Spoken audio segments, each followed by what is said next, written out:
Okay, yeah, there we are live. Good day and welcome back to another episode of the Air Force podcast. My name is Jaco and today we've got Kirsty Hendry with us. Welcome, Kirsty. Thanks a lot for being here. Thanks for having me.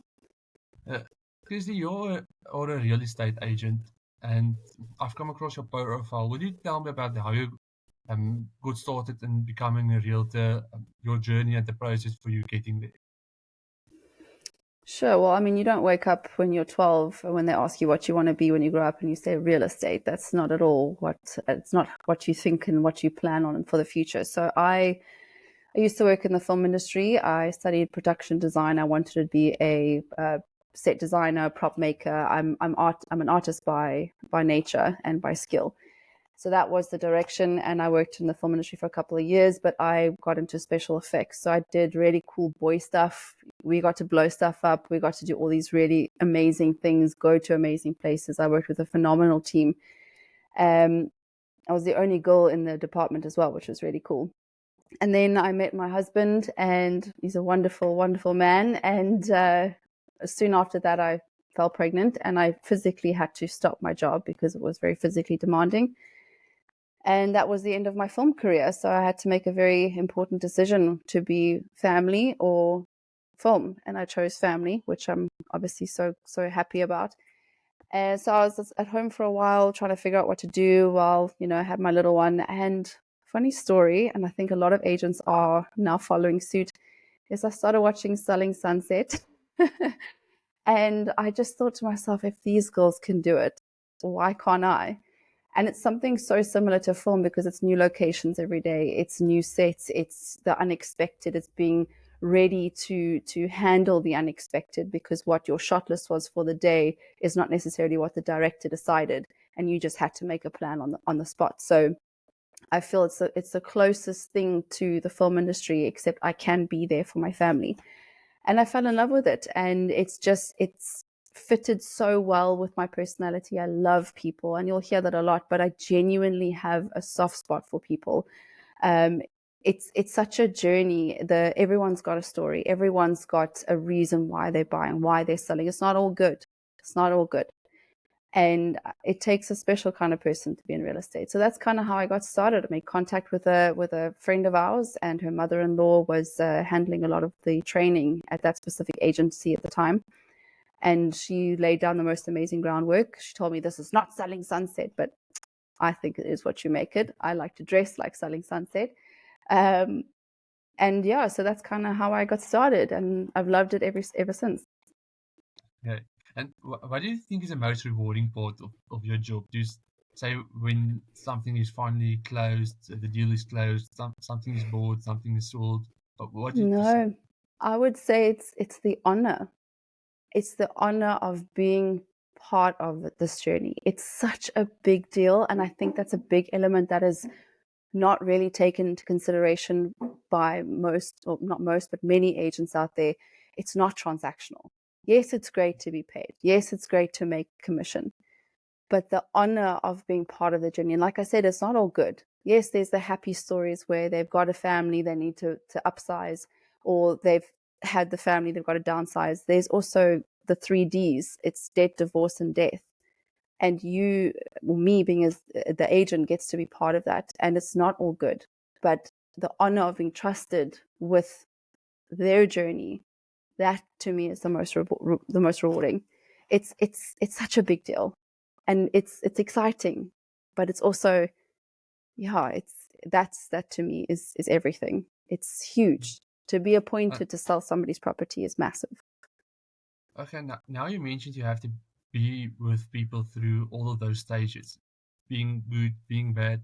What kind of qualities do you think you should have and other agents should also have to be able to cope with that, to be able to assist people regardless of what the situation may be? I would definitely say patience. You have to be patient. You have to be trustworthy. Mm. You have to care about people, and not just about the transaction and just about being paid. Ethics, morals, very good morals. Um, those are the key elements.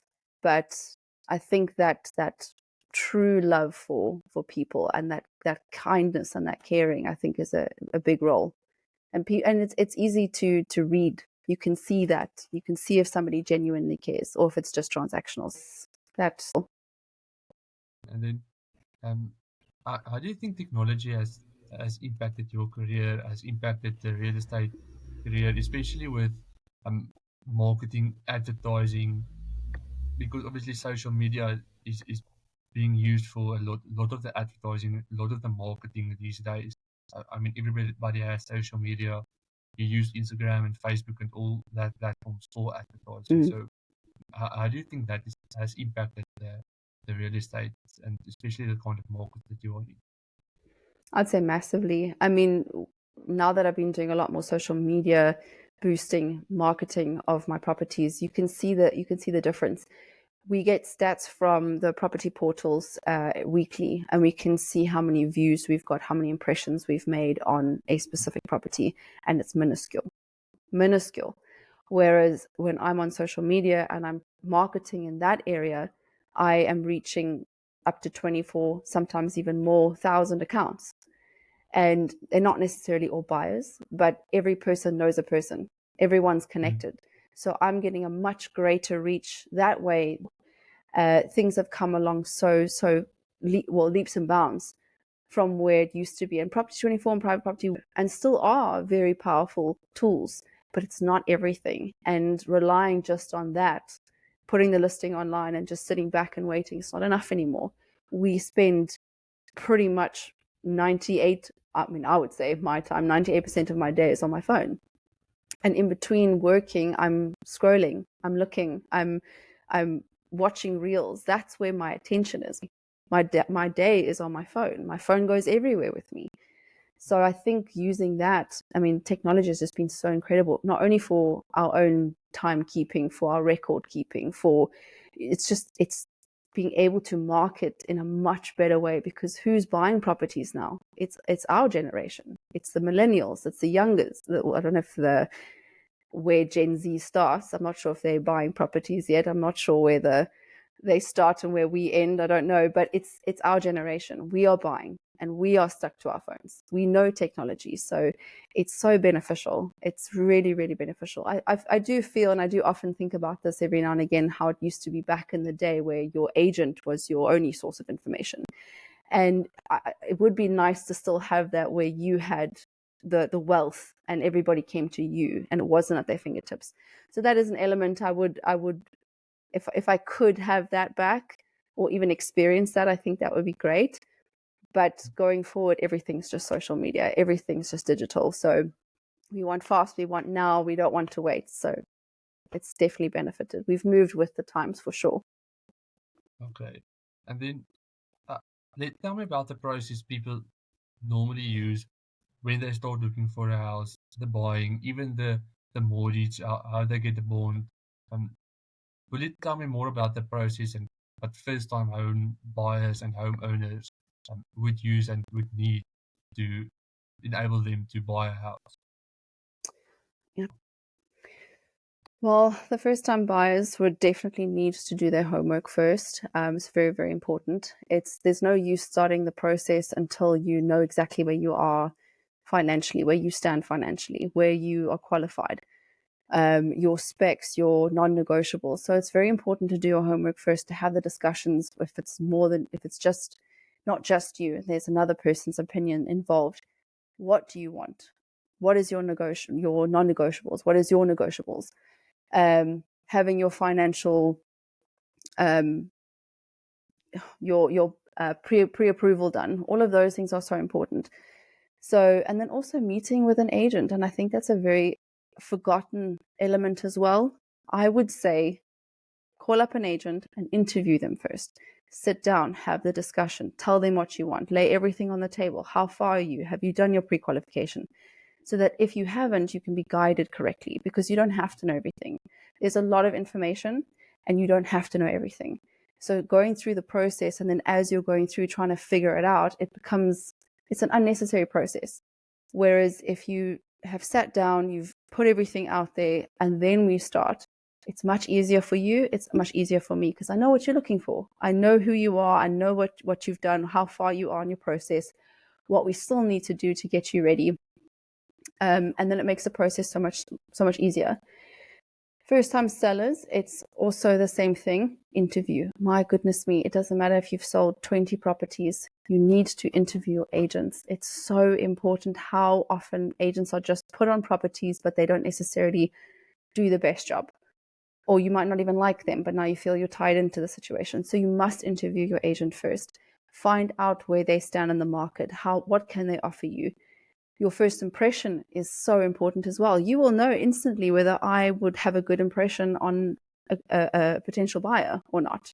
You can see that within 3 seconds. So you have to interview, get your property ready, presentations, everything. It's the way that I present myself needs to be amazing just as much as your property needs to be ready for that first impression. So first impressions are everything for your sellers.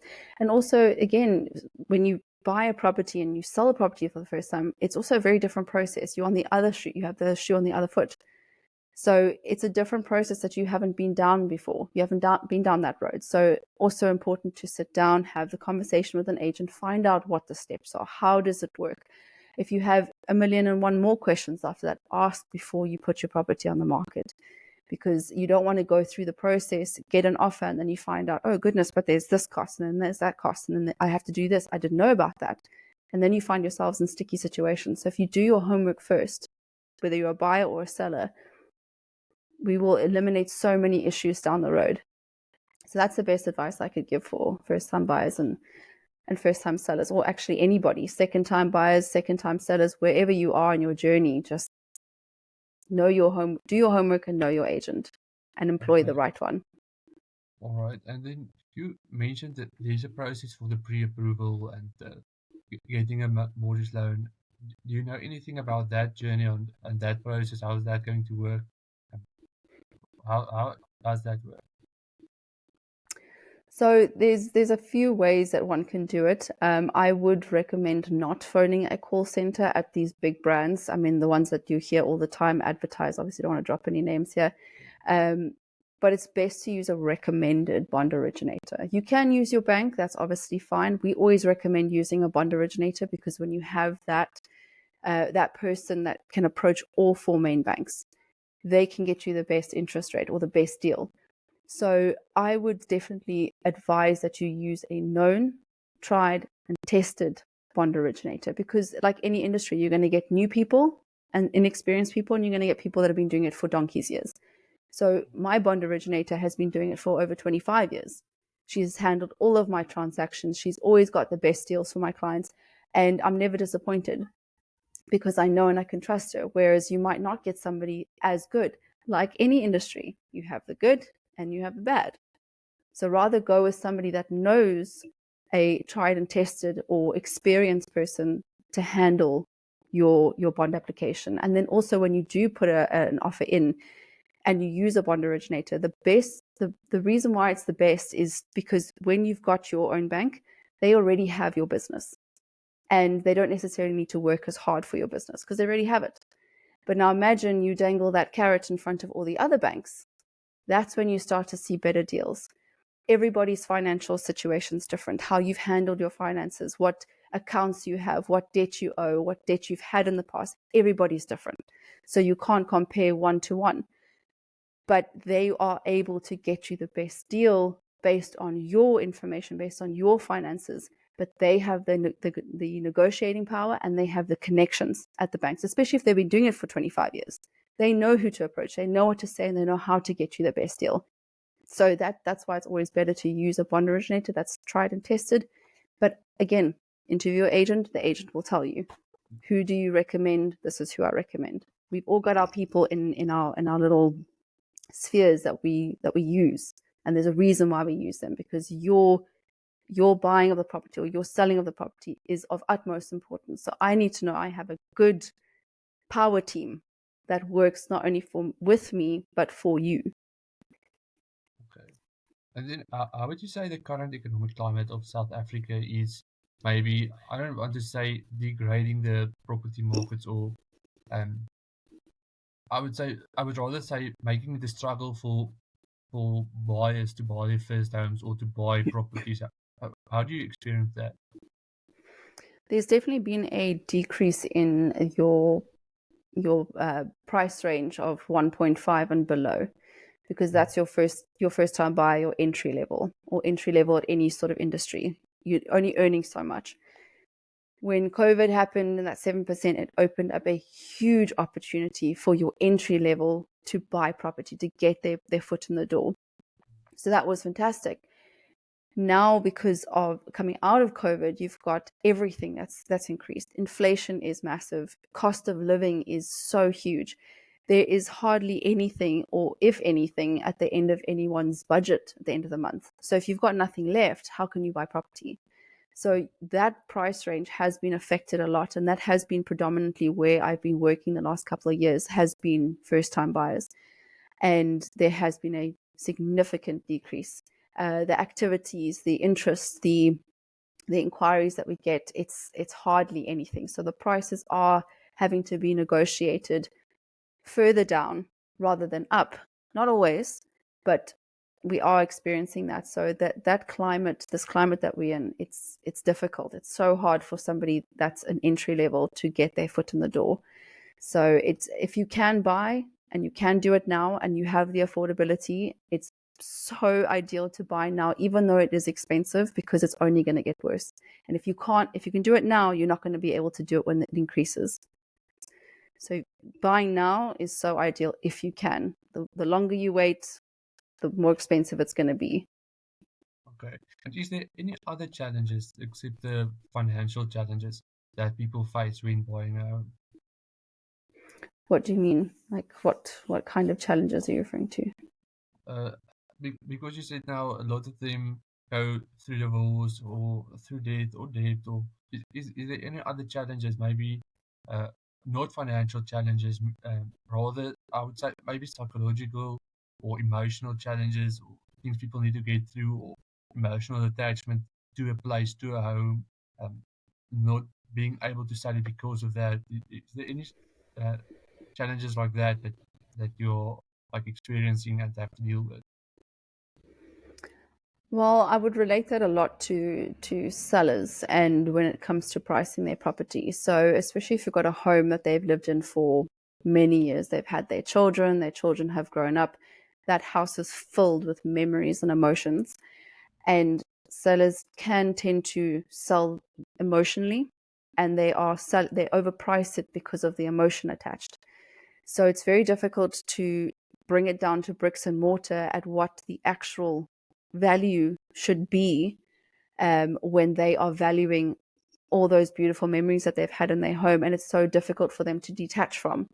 And then when it sits on the market so long, they just end up with more disappointment than just listing the property at a market related or competitive price. So that is a challenge as well. You do also have your buyers that would have that are on the fence. They want to buy, but then they're scared. They don't know how they're going to make it work. They hear stories from so and so and any friend or family that bought, and they'll hear horror stories and then they freak out. So they'll come view, but they don't necessarily take that leap of faith. So it's quite difficult, especially now as well. I'm definitely finding a lot of on the fence more than I have before. And it's quite difficult to get them to that point where they are happy to proceed. So yeah, I would definitely say a lot more on the fence, and sellers that are finding it hard to part with their homes and sell without the emotion, and look at it more for a more realistic point of view. So that's kind of what we face. But there are many others, but that's just to name a few. Okay. And then you also mentioned, because of the increase in interest rates, that maybe you have to do a bit of negotiation. And you mentioned not only upstream, meaning to banks or people giving the loans. How do you manage it? I would say downstream, going to the seller, say, okay, it's a bit overpriced, maybe to find a middle way. Well, what is your approach with that?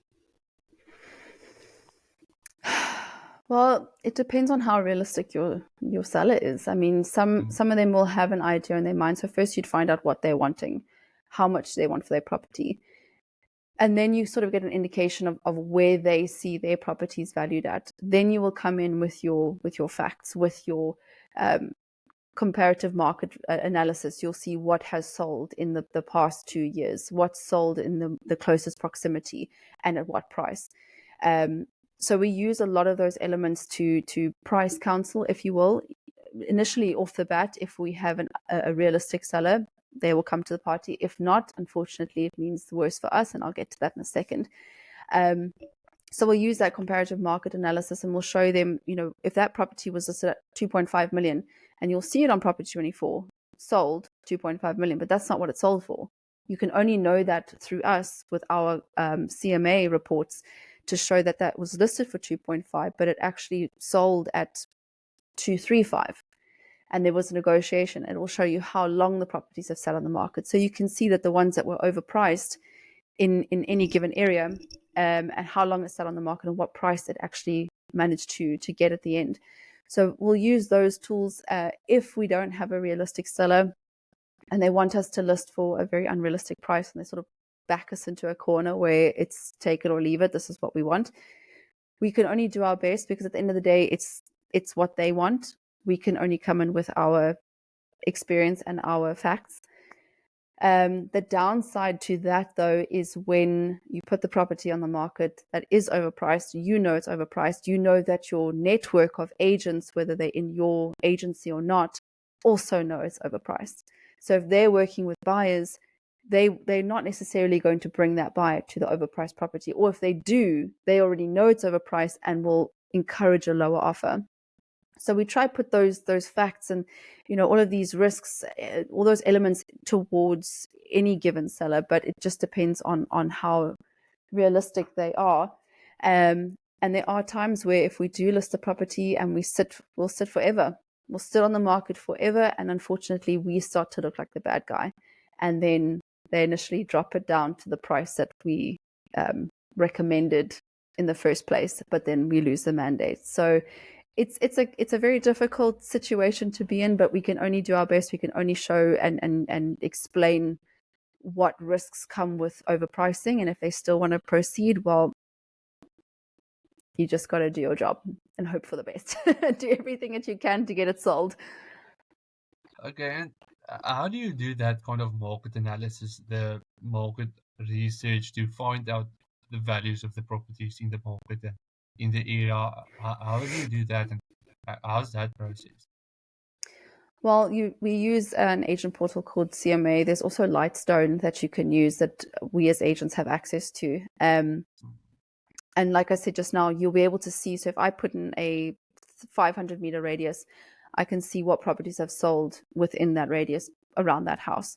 And we can look at how many bedrooms, how many bathrooms. It depends what's been listed. Not all the information is correct, or all the information is actually there. But you can see it's got a pool and it's got a couple of bathrooms. If you've got a house of 3 bedrooms, 2 bathrooms, and a pool, and we're comparing it to a house with 4 bedrooms, 1 bathroom, and a pool, you can kind of look at what that has sold for and what they sort of had to offer. It's not as simple as just looking at those stats, because you don't know what the condition of that property was in. It could have been in great condition. It could have been falling apart. The sellers could have been desperate. They could have wanted to sell quickly because they were immigrating. So there's so many more elements that come into play here. I have my notifications on the property portals. It's quite annoying. I get emails, probably about 100 emails a day, because it's all the areas. And I've got all bedrooms, all bathrooms, all specs listed. So as soon as a new property comes on the market or is reduced, I'm consistently watching them. I'm watching to see what price reduction. I'm watching to see how long this has been on the market. Is there new agents added on? So I'll use those elements to know, well, clearly things aren't moving with this property. We've got the CMA report of what has sold and at what price. And you've got to look at what the house in question has to offer, because you might have a really beautiful street, all modern properties, but this specific house is outdated. Therefore, it requires work in order to be modernized. That's going to cost the buyer. So we can't really go that far, because then trying to modernize it means it's going to potentially overcapitalize in the street. So there's so much that goes into it. So it just depends on a specific property at a time, what it has to offer, what the sales have done in the market recently in the last year to 2 years, and also what is on the market and how long they're sitting at. Have you got bigger properties that offer more? Are they more modern, but your but they're listed for a more reasonable price. So you can use that to show, like, well, you've got this double story 4-bedroom that's listed at X, and you've got a 3-bedroom single story without a pool. You can see the difference. This has been sitting on the market for 6 months and it hasn't moved. So we have to look at those. There's so many factors. So it's not as simple as just thumb sucking a figure. You really have to go in and do your research, really look at what's going on in the streets, go drive past those houses, see what the curb appeal is, how are they presenting, have they freshly painted the house. So it's a lot. So it's a lot to get to a price, and a superstar agent will really dive deep and really search properly in order to give you the best figures, Okay. to be And then realistic. Yes. And what would you say are some of the most challenging transactions that you have had, and how did you successfully handle them, and why are you sighing like that? Well, the thing is, every transaction comes with a hurdle. I think it comes down to how resourceful you are as an agent, how you handle them, how emotionally intelligent you are to get through those situations. You have to be emotionally intelligent in this industry and have a thick skin, because it's always our fault. Even if it's not, it's our fault, because we are the first line of defense. We are the face where your frustration is let off at. It's us. So I did have one where my buyer worked overseas on a cruise ship, and it was a whole mess, because you've got a bond attorney and you've got a property attorney. You've got the conveyancer and the bond attorney. And if they're not under the same roof, they've got nothing to do with each other. And if one works faster than the other and the other's slower, that can cause friction as well. And she, working on a cruise ship, was not in a place long enough to get what was needed to be done. And there was instructions, but then there was strange instructions, and she didn't get all the information, and it was a huge mess. And eventually we just had to, my previous principal, he was amazing. He was up super early in the morning. She was in Australia, so the time difference is massive, when we only had so many hours of the day of our daylight and their daylight where we could actually get things done. It was delayed by 3 months, maybe 4 months. I think it was a very, very long-winded transaction, but we were just resourceful. We eventually just took it on ourselves, and we made plans with notaries in Australia to try organize ahead of time, even though it wasn't part of our job description, if you will. It fell on the attorney side, but eventually we got there, and we just had to take the lead, even though it wasn't necessarily our department. So you have to be resourceful. You have to be able to just think on your feet. And that's why I said this relates so much to the film industry, because anything can happen. You can't, it's not going to go the same way every day. Transactions can be smooth from the beginning, and then you hit all the hurdles. Life happens, things happen, and you just have to be ready. The only time that you celebrate and you can actually have a sigh of relief is once the handover's been done, they've inspected the house, and they don't come back with anything, and you've got paid. Then you can relax. But otherwise, it's very stressful. So they all come with their own challenges and their own hurdles, whether it's emotional or it's legal. There's always issues, but it's how you handle them and how you put everyone at ease that actually matters, which is why you have to have that thick skin and that emotional intelligence. And then how do you prepare the properties from doing an open house, or for doing an open house and showing potential buyers the properties? Why do you do with them? How do you make them? Because you mentioned the first impressions matter. How do you make it sellable to them, because of how it looks? Well, before we even get to doing show houses, before you list the property, I'm not sure if I'm digressing too much here, but this would definitely be directed at sellers. Before you put your house on the market, you have to make it look like it's worth. Because, like I said earlier, your first impressions are the most important. You have one opportunity to impress, and that's it. You might have somebody that's got a creative mind that can walk in, see potential, see it for what it can be, not for what it is. But not everybody has that creative insight, and they can't see past what they're seeing. So the house needs to be perfect, because also what happens, When your house isn't perfect, and let's say for argument's sake, you want 5 million. You want 5 million, let's say it's marketed at the correct price, a very realistic price, but there's cosmetic issues. The house is in need of a paint outside and has been for quite a number of years. If that house isn't painted, what's going through the purchaser's mind? I have to paint the house. I have to spend money on this. I have to spend money on that. Oh, I've got transfer costs. Oh, I've got to pay my bond installment if there's a bond, and that's massive. 5 million on a bond installment, full 100% bond. That's a lot of money. So when any perspectives walk through that door, if they're already seeing things that are costing them in their mind, that might only be about 500, maybe 5,000 to fix, but in their head, it's 50,000 because they're just adding on those figures. And where does that money come off? The offer. You're not going to get 5 million. So before show houses, before the property even goes on the market, it is so important that your garden is seen to. You take all the weeds out, get a garden service, and you repaint the outside of the house. Yes, it's initial expense, but you're going to lose so much more by not doing that. So, it all comes down again how you approach the seller. Are they interviewing the agents? Is the agent even recommending that? Because then when it comes down to show days, it's just clean the house, get your cleaning service in, or your housekeeper, whatever it is. Make sure the house is presentable, everything's neat and tidy, beds are made, fresh linen, your couch covers are washed and laundered, they look fresh, they feel fresh, and the house needs to smell good. And it's the oldest trick in the book, but anything cinnamon or vanilla, people love that. So you got to make the house smell homely. So whether it's a freshly baked tray of cookies or it's a spray that smells like vanilla or freshly baked cookies, that is just everything. So it's all about presentation. You have to make your house look beautiful, because if you want that 5 million, you better make sure it is 5 million rand looking, because at the end of the day, you're not going to get your price if your house is going to cost them even more than what it's going to, your transfer costs and your bond installments, rates and taxes, all of those things, cost of living. If your house is in perfect condition, or as close to perfect condition as you can get it, where's the negotiation?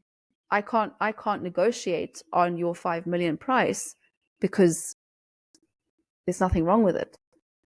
If there's things wrong with it, I'm going to negotiate, and it's going to be 50,000, it's going to be 100,000, it's going to be 200,000, because these small 3 things or 5 things that I'm escalating in my mind to be massive might not actually be for the seller to fix or freshen up. So it's just about the preparation beforehand. That's the most important. If you don't have a house that's presented and you can't get that to that point, well, it's you're playing with the senses. So clean, smells nice, fresh linen, everything open, lots of sunlight, and some cookies or some muffins for walk-in favors. Okay, now you mentioned a few of the tips. As you said, baking cookies, it smells nice, fresh linen. Is there any other tips that people should do to make their houses more presentable for it being looking nice, being presentable? Well, for one, especially after all the rain that we've had, my driveway, for example, it starts to get moldy if you've got the brick paving, so it tends to go moldy after such a rainy, wet winter. So high pressure wash your driveways, your edging of your grass, keep them like super nice and straight, or really neat and tidy. If you've got wooden door frames and window panes, have them revarnished, because that's a hell of a job for somebody to move in and have to do. So I would do just freshening up of anything and everything that you can think of. If your paint color on the inside might not be the most modern, but it's in good repair, might just obviously wash down the walls. I wouldn't necessarily recommend painting the inside of the house, because everyone's got their own taste. Unless your house looks like a Mardi Gras and you've got all the bright, vibrant colors that, again, not everybody can see past, then I would recommend going for a neutral color and spending a little bit of money there. But definitely the outside. Outside is quite a big expense. I mean, we were quoted for our house about I've got 29,000 to paint the outside. Again, that's an extra 30,000 rand that I would have to spend. And I'm a new time, first time buyer. We only bought in December. That's 30,000 rand that I have to spend. So it's these little things. So the outside, I would recommend painting your Vibacrete. If you're not going to paint them, at least high pressure wash them, because again, you get mold, you get bird poo all over them. Garden service, your skirtings. Oh, that's a good one. Skirtings, because skirtings tend to get scuffed, and it's amazing how much we don't notice them until we have to notice them, and they get dirty very quickly. So a fresh coat of paint on skirtings is always appreciated. It looks glossy, it stands out, it looks clean. So it's the little things, wiping down your fans. I mean, your fans gather that dust, and we all ignore it. We don't notice it's there until it's literally falling off. So it's the small things. It's the things that you don't necessarily notice. Just really start to scan around your house. What can you do? And it doesn't have to be expensive. So, okay. Then how do you deal with sustaining long-term relationships with some of your clients? How do you approach them? How do you keep building on that relationships that you have? Well, the easiest is birthdays and home anniversaries, because you are provided with their IDs. So you have their information. If they're married, you have their marriage certificates. So it's jotting down their birth dates, their wedding anniversaries, because you'll have it on their marriage certificate. The date that they're home registered, put it in your calendar, so that at the next year you just send a little message, because that's already 3 times that you can make contact in a space of a year. It's your your first year anniversary, your home anniversary, your wedding anniversary, and your birthday. If there's more than one buyer, that's potentially 4 or 5 times that you can make contact. Then of course there's Mother's Day if they're moms, Father's Day if they're dads. If they are religious, you can send religious things, Christmas, Easter, or Eid. There's so many things that you can keep in contact with them, and you'll know. I mean, if you have that relationship with them in the beginning, and they enjoy you, you enjoy them, they won't mind you keeping in contact. In fact, they actually appreciate it. So it's little things like that, just remembering dates that you otherwise wouldn't remember, because at the end of the day, I'm just your real estate agent, but I take the time to remember your special days. And then on the odd occasion, if I've got the time, then I'll go around and do pop buys, leave things in their post box, especially if it's their birthday, like a little coffee voucher.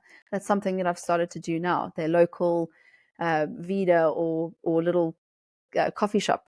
It's a free coffee and a cake, because why not? So it's little things. So it's little things like that.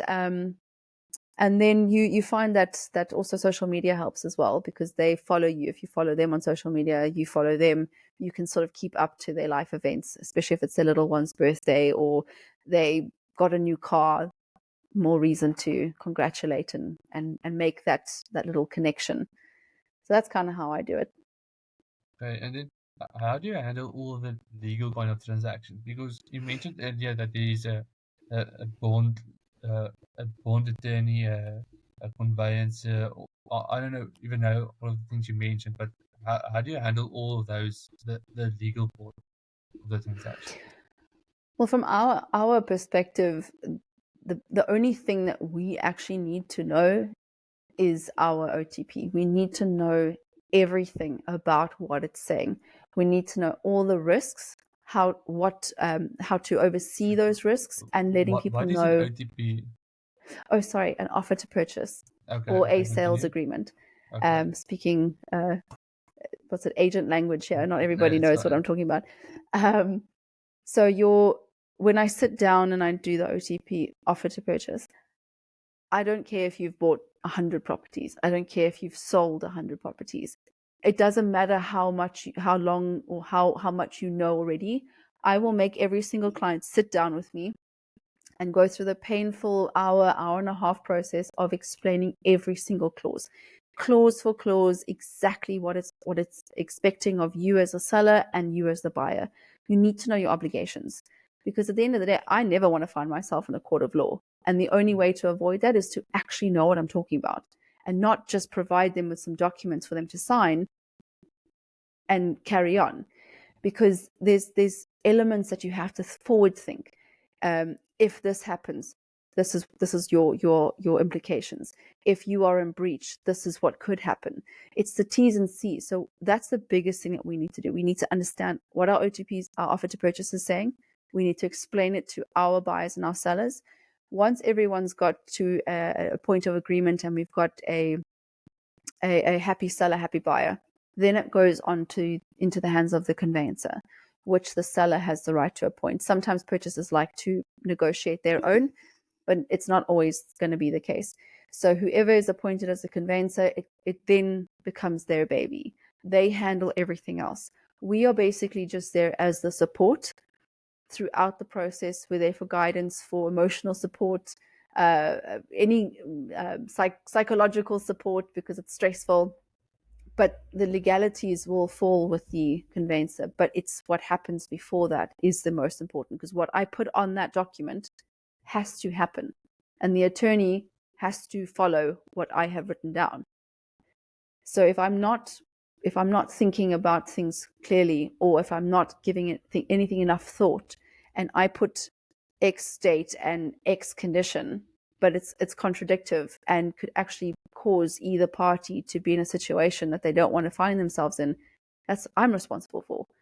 So it's so important that you know your documents, your paperwork, explaining the process, explaining the obligations and the severity of those obligations and the severity of what would happen if they don't meet those obligations. It is so crucial. So that's how we navigate that. And then the attorneys will obviously do what they need to do. We can make changes, but then it would have to be agreed with buyer, seller, and that's a whole different kettle of fish. But initially, what is put on that offer is what has to happen. And the buyer and the seller have to stick to those obligations. So, and if there's anything that happens down the line, if the attorneys have any issues or they meet any hurdles, we are there as well to explain and guide them through it, or assist the conveyancer with getting information, or offering a different condition or a change that might need to happen. But other than that, it's the attorneys that will handle. But too often, agents don't know their paperwork, and it's the biggest, most important part of the entire process is what you put on that piece of paper and what they sign, because what they sign is what they sign, and that's what they agreed to do and has to take place. So that's very, very important. Okay, and then is there any misconceptions that you would like to clarify and rectify based on I would say, on being an agent, as well as misconceptions for buyers and sellers? About us? Yes, you can start it. You can start. Yes, you can start with please. the agents. Please, because I do feel that it's a misconception that we don't work for our commission. There is so much more than just dressing to the nines, showing beautiful homes, and doing the viewings. It takes so much more behind the scenes that I don't think people are aware of. And often that would be the negotiation for lowering of commission, because it's difficult for people to understand why we get paid whatever we get paid. It obviously changes depending on the property. I just wish people knew how much behind the scenes happen, and why it's worthwhile to earn what we earn. However, there are times where you'll get the one view wonders. You'll list a property today, somebody walks in tomorrow, and the property is sold. And I think to myself, well, that was easy. But then you have times where you've got buyers that you will spend months and months taking them all around the countryside to properties until it's coming out of your ears. And then eventually they buy. That's your fuel, your time, your energy, your effort, your scheduling of multiple schedules and the logistics, and making it a smooth process. And all the buyer has to do is just show up. But it's the navigating around that. So what you hear and what information is given to you from us, there's been so much that's happened over here to make that possible. And then you might also have those transactions where everything goes wrong. Everything's a mess, and you have to figure it out. And you've got to be that resourceful agent, like I said earlier, to make a plan, to negotiate, to figure it out. The sleepless nights, the up all night till early hours of the morning, up early in the morning to start viewings, meetings. It's consistent training. It's there's so much that goes into it. It's not always just, why am I paying you? You just showed the property once. Why do you deserve this commission? There's a lot more that happens down the line. So that is a huge misconception. I would like everybody to know that we actually do work for our money. Sometimes not, but let me tell you something. On the other hand, it will make up for that one view wonder. Whatever happens here makes up for this. So, yeah. Okay. And is there any other misconceptions about buying a home and also selling a home that you know of or that is going around? Not really. I haven't really been faced with any sort of odd questions where I've had to be like, hold on, that's incorrect. Not that I can think of off the top of my head. I might after this podcast go, I should have mentioned that, but I can't think anything off the top of my head. Okay. Obviously, if there's ever questions after, if anyone listens to this, then I will gladly answer, but not that I can think of. Okay, and also with that being said, where can people find you? Where can people reach you, reach out to you, see your properties, get in contact with you? So I'm obviously on all the main property platforms, Property 24, Private Property. I work for EXP South Africa, so you can always look for me over there. Otherwise, I do have my social media, and that is, if I'm not mistaken, what is my social media handle? I can't answer this question if I don't even know what it is. Hold on a second. 3, 2, 1. I'm also on, obviously, the social media platforms. So my Instagram handle is Kirsty Hendry _EXP. That's where you'll find me. You can follow me for all, new properties that I list, property information, fun videos. Every now and again, I have a bit of sense of humor. So on Facebook, and that is Kirsty Hendry Real Estate. Had to make sure. I haven't done the Twitter stuff. I feel like I'm a little bit too old for Twitter. I don't know. So that's kind of it. So it'll be Facebook, Instagram. Otherwise, our EXP South Africa property portal, or the normal standard property portals. You can just search me there, and you'll get my agent profile on Property 24 and Private Property, and then it can also lead you to everything else. Okay. Thanks. And then my email address is, if you are needing to get in contact with me there, but be a bit more formal, that is kirsty.hendry@expsouthafrica.co.za.